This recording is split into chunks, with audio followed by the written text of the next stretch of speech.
Hey everybody, and welcome back to Do It Girl. So Thanksgiving is coming up soon, so I thought it would be a great time to bring back an edible DIY, and there's no better person to do that with than Ashley Adams, the star of Feast of Fiction and Craft Teen, where she showed me how to make a DIY mason jar. Well, the last time I did a food DIY, it was banana raspberry popsicles.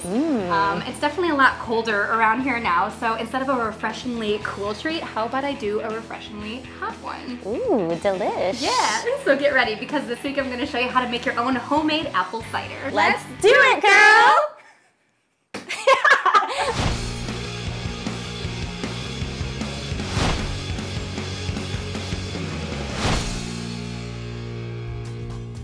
Okay, so for your cider, you're going to need about 10 to 15 apples. I got Red Delicious, Macintosh, Granny Smith, and a couple of others. And I grabbed 4 extra really big apples because I have a surprise that I want to show you later. Oh. Yeah.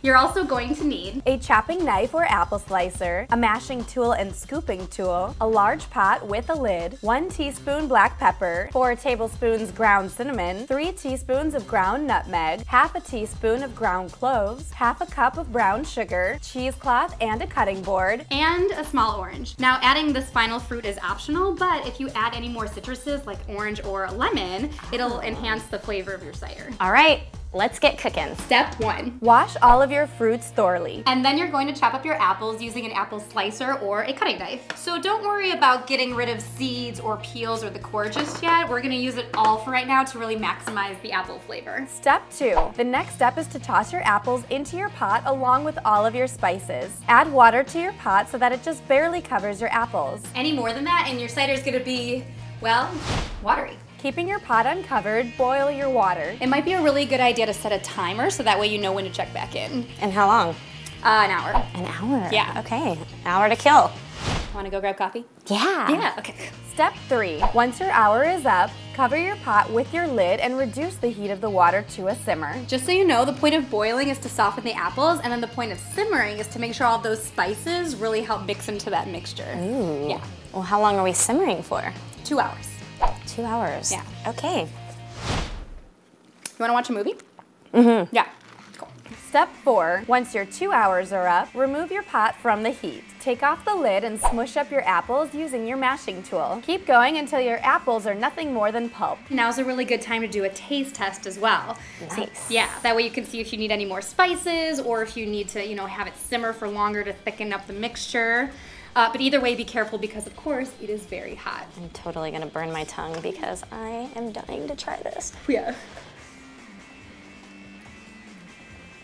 Mmm. What do you think? Tastes like Christmas.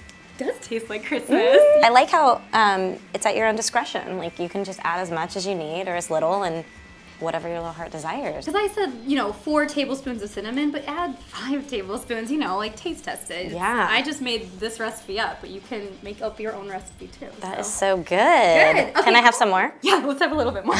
Step 5. Once you approve of the taste, it's time to strain your cider. I have this nifty cookware that strains for me because it rad. has like a little spout.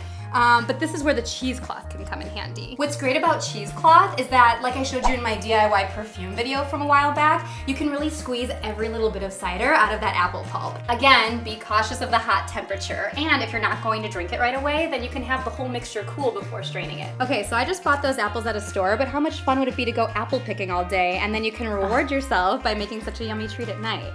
And these will stay really good for a week if you keep the mixture locked up in an airtight container. Oh, good. Yeah, and before you finish drinking that, I have one last surprise for you. Ooh. This is where the 4 apples that I told you about earlier come in handy. Using a knife, carefully cut off the top of your apple. Using your scooping tool, hollow out the inside. And while you're scooping, make sure to leave enough room around the perimeter and at the bottom of the apple so that way the hot cider doesn't leak through it. Garnish with some ground cinnamon or a cinnamon stick, and then you've got the yummiest creation imaginable.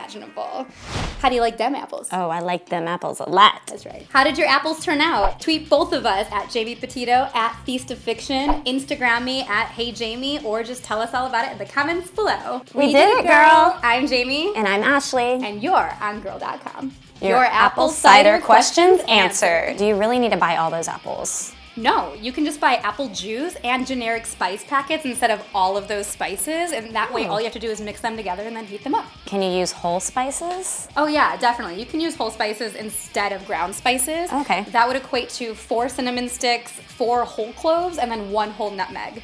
And you should bundle them all up in the cheesecloth first before putting it into the pot, so that way you have easy cleanup later. Cheers! Cheers! Thanks for being on the show. Oh my gosh, thanks for having me. To do it, girl. Do it, girl!